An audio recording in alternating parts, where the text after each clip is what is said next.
السلام علیکم۔ آج کی ویڈیو میں ہم جس ٹاپک پہ بات کرنے والے ہیں وہ یہ ہے کہ اگر آپ کوئی ڈاگ بائی کرنے کے بارے میں سوچ رہے ہیں تو وہ کون سی امپورٹنٹ پوائنٹس ہیں جن کو آپ نے ذہن میں رکھنا ہوگا۔ ڈاگز آر امیزنگ اور یہ ہمارے بیسٹ فرینڈ ہوتے ہیں، تو اس لیے اگر کسی ڈاگ کو اگر آپ گھر میں ویلکم کر رہے ہیں، اس کو لے کر آ رہے ہیں، تو یہ بہت بڑا کمٹمنٹ ہے۔ اپنے اس ڈیسیجن کو آپ لائٹ نہیں لے سکتے، کیونکہ اکثر یہ ہوتا ہے لوگ بغیر کسی ریسرچ کی ڈاگس لے آتے ہیں اور فائنلی بھی جب اس کی کیئر نہیں کر پاتے تو ان کو ریسکیو سینٹر میں ڈال دیا جاتا ہے۔ That is not a good attitude. Number 1 کہ is this a right time for a dog, مطلب آپ کو لگتا ہے کہ یہ صحیح ٹائم ہے ڈاگ گھر لانے کا، کیونکہ اگر آپ کسی ینگ پپی کو یا کسی اولڈر ریسکیو ڈاگ کو لانا چاہ رہے ہیں تو یہ بات ذہن میں رکھیں کہ کوئی بھی ڈاگ ہوگا اس کو گھر میں سیٹ ہونے میں ٹائم لگتا ہے، اس کو سیٹل ہونے میں کچھ ٹائم لگتا ہے۔ تو اگر آپ کسی نئے گھر میں شفٹ ہو رہے ہیں یا آپ کے گھر میں کوئی بیبی آ رہا ہے یا آپ سمجھتے ہیں کہ آپ بہت زیادہ گھر میں آکیوپائڈ ہیں تو maybe this is not a right time. آپ اس کے اوپر ضرور سوچیے کہ از اٹ فیئر کہ آپ کا ڈاگ جو ہے وہ اتنی آکیوپائڈ فیملی میں ٹائم لے سکے، کیونکہ ڈاگ جو ہوتا ہے ایک فل رسپانسبلٹی ہوتا ہے، اور ایک نیا ڈاگ جب گھر میں آتا ہے تو اس کو تھوڑا ٹائم لگتا ہے سیٹ ہونے کے لیے، تو اس کو ضرور کنسیڈر کریے۔ اینڈ نمبر 2 پوائنٹ یہ ہے کہ can I afford a dog.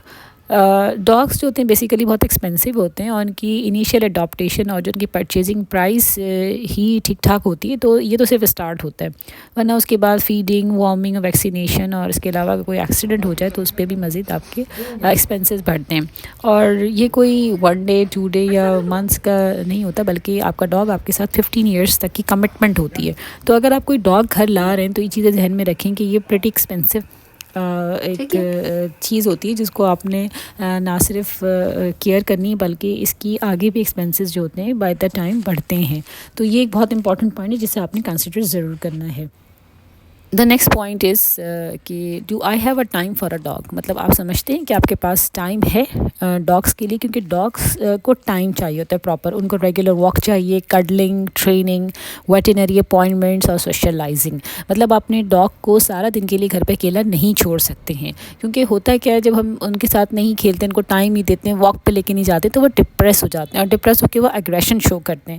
تو اگر آپ جاب پر ہیں یا آپ آف فار ہالیڈیز ہیں تو آپ کو یہ چیز شیور کرنی پڑے گی، you have to make sure کہ آپ کے پیچھے کون ہے جو اس کو ایک پراپر ٹائم دے سکے، اس کے ساتھ کڈلنگ، اس کے ساتھ کھیلے، اس کو ایکسرسائز کروائے۔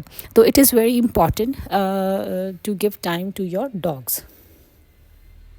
Now the next point is کہ do I have a space for a dog, مطلب آپ کو لگتا ہے کہ آپ کے گھر میں اتنا اسپیس ہے کہ جہاں پہ ڈاگس کھیل سکے، کیونکہ ڈاگس ہر شیپ اور سائز میں آتے ہیں، کچھ بہت چھوٹے ہوتے ہیں اور کچھ بڑے بھی ہوتے ہیں، لیکن ایون دا اسمالسٹ سائز بھی ہوگا نا تو اس کو ایک اسپیس ریکوائر ہوگی where did you go for the toilet, اور کہ یہ کیٹس نہیں ہے، ڈاگس ہوتے ہیں، ان کو ایک پراپر پلیس چاہیے کھیلنے کے لیے۔ تو یہ چیز آپ نے میک شیور کرنی ہے کہ آپ کے گھر میں اتنی اسپیس ہو جہاں پر ڈاگس جو ہے وہ جو ہے فل انجوائے کر سکیں اور ایک اپنا ٹائم کھیل کے گزار سکیں۔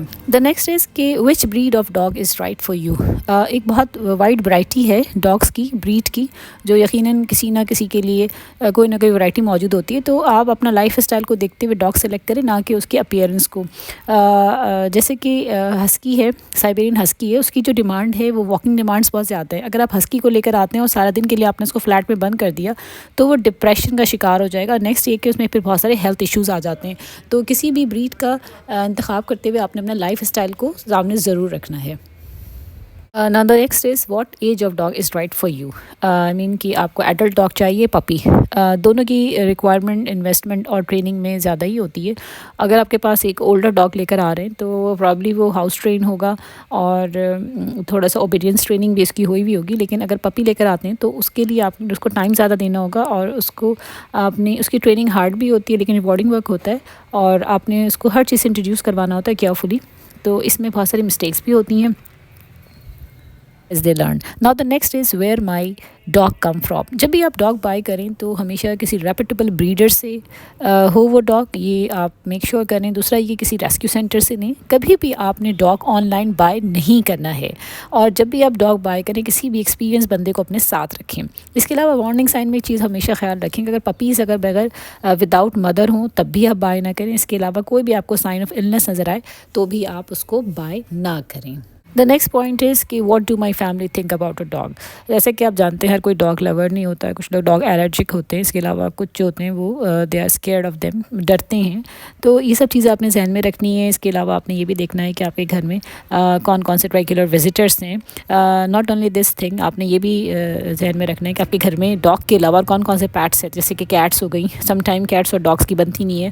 اسی طرح سے کچھ اور جیسے ریبٹس ہو گئے اور سم ادر اینیملس. تو جب بھی آپ ڈاگ کو گھر پہ لائیں تو ان سب چیزوں کو ذہن میں رکھتے ہوئے کہ آپ کی فیملی کا ریئیکشن کیا ہے, اس کے علاوہ آپ کے وزٹرس کون کون سے ہیں, اور آپ کے گھر میں کون سے دوسرے پیٹس ہیں, تو ان کی سیفٹی جو ہے وہ موسٹ امپورٹنٹ ہے. ویڈیو میں اس آخری پوائنٹ پہ اینڈ کروں گی کہ ڈاگس جو ہوتے ہیں کہ انکریڈیبل کمٹمنٹ ہوتی ہے. تو اگر آپ کا ویدر کیسا بھی ہو, آپ یہ ذہن میں رکھیں آپ نے اس کو ہر ویدر میں واک کروانی ہے. اگر آپ بائی نیچر امپیشنٹ ہے تو کائنڈلی یہ چیز اپنے ذہن میں رکھیں کہ ڈاگس کے پر شاؤٹنگ نہ کریں, کیونکہ ڈاگس کو آپ کا ٹیمپرامنٹ نہیں سمجھ میں آتا. They always require kind, patient اور considerate training throughout their life. Dogs ہیں وہ مشین نہیں ہیں, اور بالکل ہماری طرح جس طرح ہم مسٹیک کرتے ہیں, they are also making mistake. Thank you so much.